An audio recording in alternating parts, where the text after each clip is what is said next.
Thomas here with Much Props, going to give you another how-to video. Today I am once again building something from The Legend of Zelda. To be more specific, Ocarina of Time. Now, I heard, like probably a lot of you did, that they are remaking it or remastering it, and it should be released at the end of 2026. I'm super pumped about it. I'm a big Legend of Zelda fan.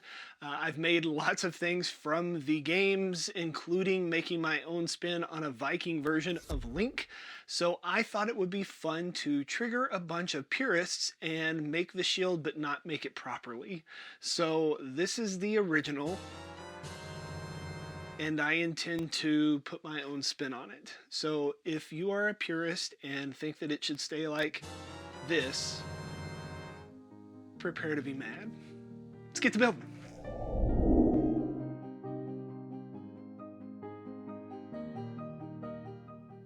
This is XPS insulation foam, typically used in construction to insulate a house. I used a bunch of it to make a 20-foot long Pride Rock platform for a band performance at the school I work at. If you haven't seen that build, you should definitely go check it out after this one. I'm going to use this material to make my shield today. I've used spray adhesive, super glue, and hot glue to join pieces together, but all of those things either dissolve or melt this foam. Today I am going to try wood glue. I don't know if it's going to work, but we shall give it a go. I slather it on, put the two pieces together, and weigh it down, leaving it to set up for a day.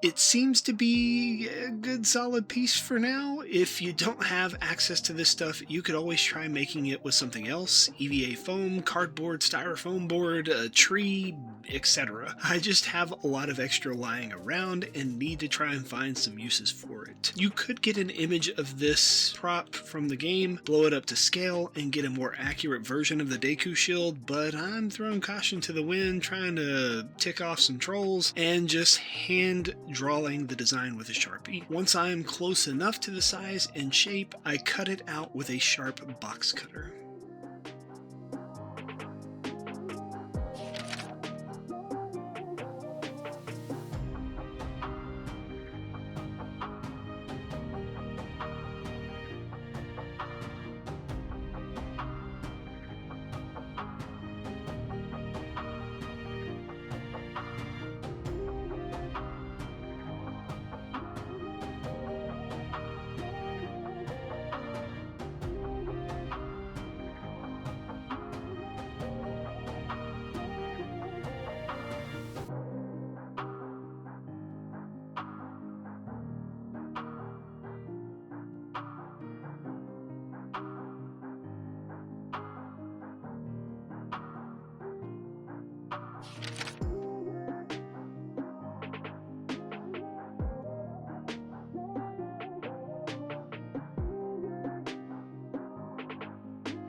The basic shape cutout of the shield is done, and I'm now going to add the bark lines and wood grains onto the edges. I'm simply using a box cutter or a hobby knife to cut little chunks out of the foam, angling my blade on either side of the line that I drew and making a wedge that I can pull off. You can also use a wood burner, which I did for some of it, but probably you should go outside and wear a respirator because the fumes that come off of this stuff are toxic.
To add more nasty fumes into the air, I'm going to blowtorch it lightly, hitting the surface just on the bark areas to make the surface uneven. It can cause some weird textures to appear and possibly burn right through the foam if you're not too careful. You could also smack it with a rock, use a rasp, or bust out a rotary tool to add the texture you want by subtracting the material. Another alternative to this is to add stuff, so you could add foam or bark off a dead tree and glue it onto the surface. Then you could guarantee that the texture looks like bark. Some hobby stores even sell you pre-skinned dead trees, but I tend to not condone those types of violent acts of commerce.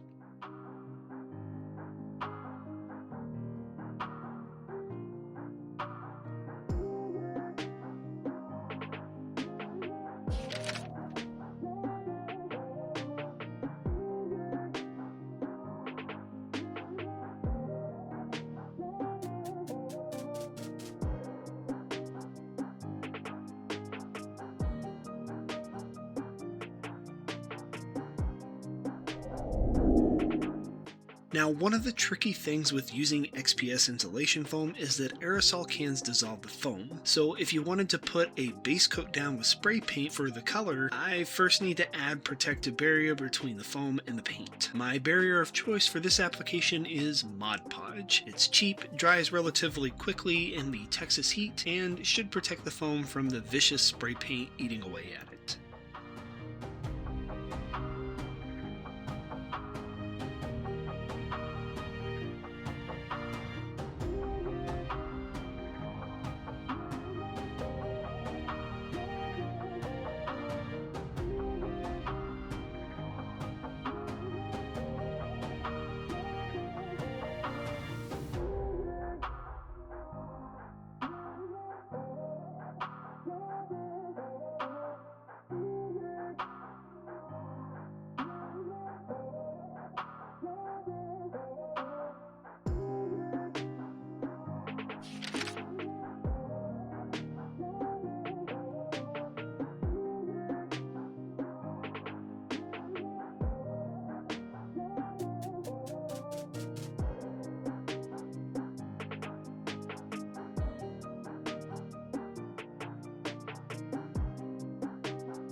I spray painted the foam with a bunch of different shades of brown.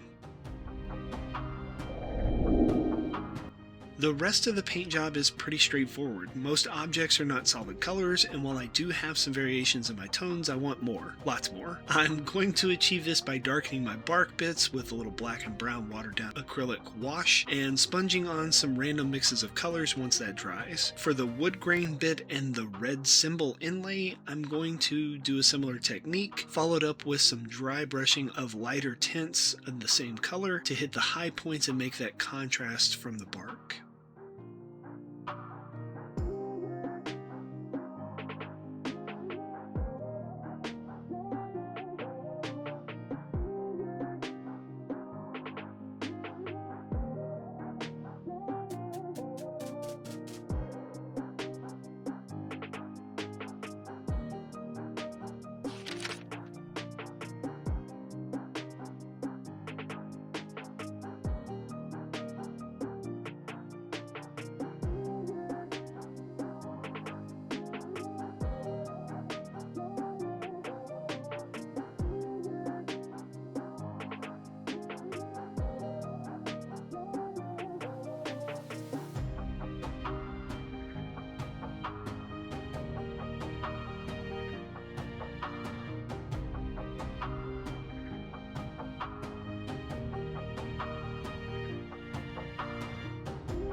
With my paint job done, I could stop here, but this alone would not trigger the purists. I need to add a little extra bit to the surface to make mine unique to the 1998 Nintendo 64 Poly OG version. I used some of this moss a few builds ago for my wife's fairy wing holder, so I thought it would be a cool little add-on to the shield. I hot glued the cut sheets of moss onto the surface and then used the loose moss to jag it up the edges and make it look less like I cut it with a pair of scissors and more like it organically grew on there. I'm keeping the moss to just the bark, and with that, the build's pretty much done. Let me know in the comments down below what you think of it and any suggestions you would like to see for more Zelda builds before this remake comes out. I have a playlist if you're interested in seeing some more Zelda builds that you may have missed.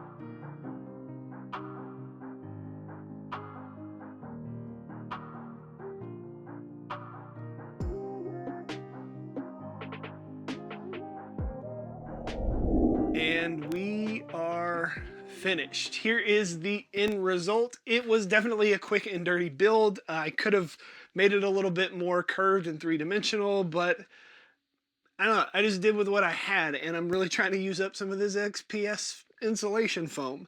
I think it turned out cool. I like the little moss effect on it. It definitely makes it sell more as a little bit more realistic, even though it is kind of cartoony. I think it's a good wall mount. It's something that could easily hang up, not weigh a whole lot, so you don't really have to put a whole lot to keep it up. And I think it looks pretty nice compared to... We're not going to do that. Maybe you will try and make one of these yourselves and impress your friends with your ability to pull something from your childhood and memories and bring it into the modern world and make your own spin on it, and hopefully not make a whole bunch of people mad, but at the same time you enjoy all of it. Yeah. Maybe you'll get some... Yay! And inevitably they're going to ask you, how'd you make that? You give them one of these, tell them, much props. I think I'm just gonna go walk around and smash a bunch of people's clay pots and stuff. Maybe dig up some dirt or hit a bush with a sword. Sounds like fun. Peace out.